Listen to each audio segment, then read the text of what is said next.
O final de um triângulo fatal, capítulo 12 do livro O Mistério do Áureo Florescer. Apresentamos agora um caso espantoso que, de forma enfática, vem nos demonstrar o que é o esquerdo e tenebroso eu dos ciúmes no intercâmbio conjugal de marido e mulher. O horripilante acontecimento ocorreu no ano de 1180, em Provença, difundindo-se a notícia por todas as partes, até penetrar finalmente em 1250 na literatura, algo assim como em forma de epopeia. Aconteceu que Guilhermo de Campstein, filho de um pobre cavalheiro do castelo de Campstein, chegou à corte do senhor Raimundo de Roselon e, após apresentar-se, perguntou se seria bem visto como escudeiro. O barão o achou de valia e lhe deu as boas-vindas para que ficasse em sua corte.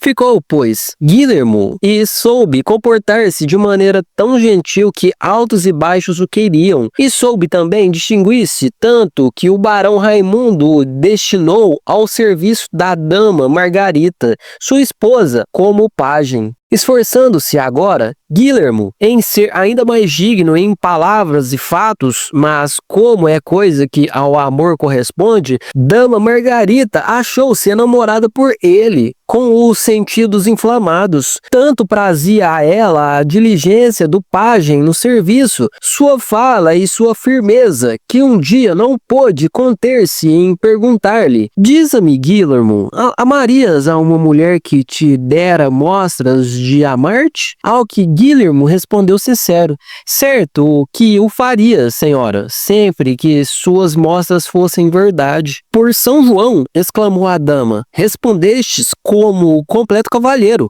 mas agora desejo provar-te se poderia saber ou reconhecer o que nas mostras fora verdade e o que só aparência. A cujas palavras replicou Guilhermo: sejais, pois, como vos apraz, senhora minha. Tornou-se pensativo e, prontamente, começou a amor justamente com ele, e os pensamentos que amor lhe enviava penetravam-lhe no coração e, daí em diante, converteu-se em seu paladino, começando a compor lindos versos e primorosas canções e poemas. Tudo isto comprazia em grau sumo àquela que recitava e cantava. Mas amor, que a seus servidores outorga seu galardão, quando lhe agradam, quis conceder o seu a Guilhermo, e prontamente começou a dama a anelar e a cismar tanto em sua afeição, que nem de dia nem de noite lograva o descanso, ao ver em Guilhermo a soma de todos os dons de coragem e de heróicas façanhas. Assim aconteceu que, um dia, dama Margarita interpelou Guilhermo, dizendo: sabes, Guilhermo, o que neste instante é verdade e o que não é da minha aparência? E Guilhermo respondeu: senhora, tão certo que Deus me ajude que, desde o instante em que me converti em vosso escudeiro, nenhum outro pensamento pude albergar em mim, mais que o de que vós sois, entre todos os seres viventes, o melhor e o mais veraz em palavras e aparência. Assim o creio e toda a minha vida o crerei. A dama replicou: Guilhermo, que Deus me ajude também. Digo-te que não serás enganado por mim e teus pensamentos não se perderão em vão. E, abrindo os braços, beijou-o delicadamente e, sentando-se ambos na câmara, começaram a cuidar de seu amor. Mas não passou muito tempo sem que as malévolas línguas, as que deveriam alcançar a ira de Deus, começaram a desatar-se, falando de seu amor e a tagarelar sobre as canções que Guilhermo compunha, murmurando que havia posto seus olhos em dama Margarita, e falaram tanto e tanto que a coisa chegou aos ouvidos do senhor. O barão Raimundo se afligiu em grau sumo, porque perderia seu companheiro de cavalgada e mais ainda por causa da afronta de sua esposa. E certo dia, em que Guilhermo havia ido só com um escudeiro à caça do gavião, Raimundo tomou armas ocultas e cavalgou até dar com o donzelo. Bem-vindo sejais, senhor, saudou Guilhermo. indo a seu encontro. Quando o percebeu, por que estás tão só? Depois de alguns rodeios, Raimundo começou: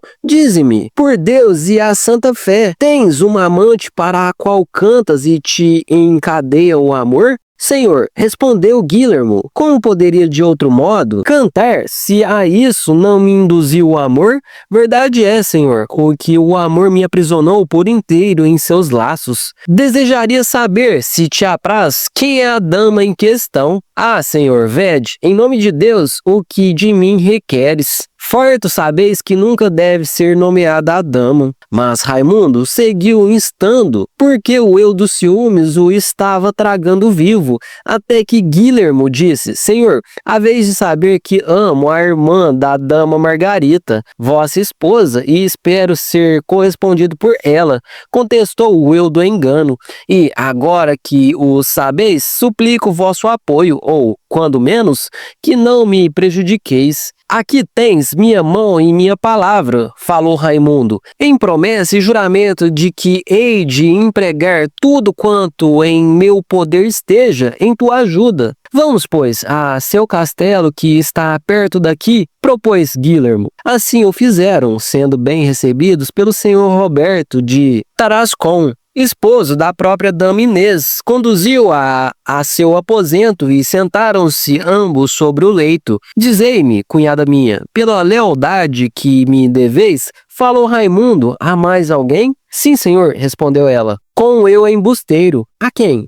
Não posso dizê-lo, respondeu ela. Que me estás falando? Mas ele instou tanto que não teve ela mais remédio que confessar seu amor por Guilhermo. Assim, o reconheceu ela ao encontrar tão triste e desconfiado a este, ainda que bem sabia que amava sua irmã. E sua resposta produziu grande alegria a Raimundo. Inês contou tudo a seu esposo, julgando ele que havia obrado bem e dando-lhe toda liberdade para que dissesse e obrasse a seu livre-arbítrio para salvar Guilhermo, infame adultério. Inês, convertida em cúmplice do delito, não deixou de fazê-lo, pois, levando a sós ao seu aposento o donzelo, ficou em sua companhia por tanto tempo que Raimundo teve, com efeito, de conjeturar que havia estado desfrutando dos méis do amor. Isso o comprazeu sumamente e começou a pensar que o quanto sobre ele se havia murmurado não era verdade, senão um vago mexerico. Saíram Inês e Guilhermo do aposento. Foi disposta a ceia e esta transcorreu com grande animação.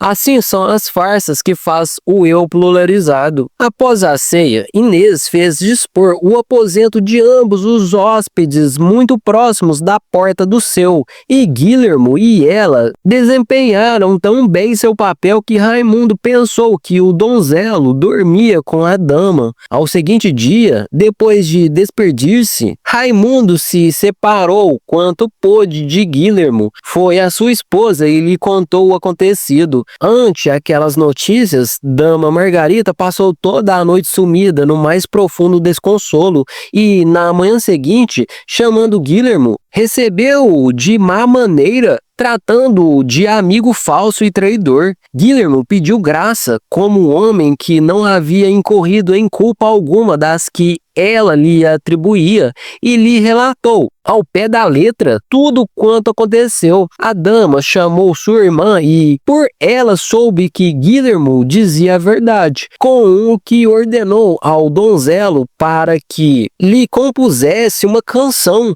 na qual mostrasse não amar a mulher alguma a parte dela. E ele compôs o cantar que diz: as lindas ocorrências que a miúde o amor inspira. Ao ouvir de Roselon o cantar de Guilhermo havia composto para sua mulher, fê-lo vir para conversar com ele e, a bastante distância do castelo, o degolou, guardando a cabeça cortada em um surrão de caça, arrancando-lhe logo o coração. Com a mesma retornou ao castelo, fez que amassasse o coração e o servisse à sua mulher à mesa.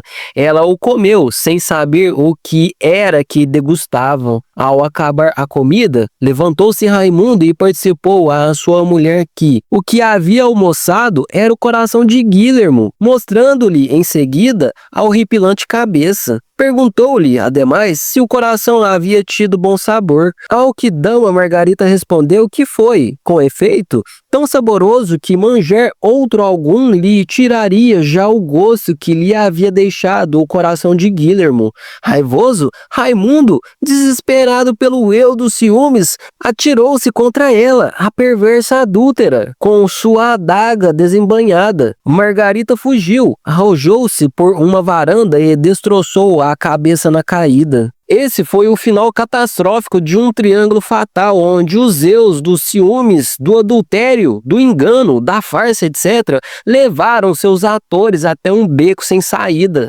Valha-me Deus e Santa Maria! Bem sabem os divinos e os humanos que o poderoso senhor Raimundo de Roselon se converteu em assassino devido ao demônio dos ciúmes. Melhor teria sido dar à sua mulher carta de divórcio.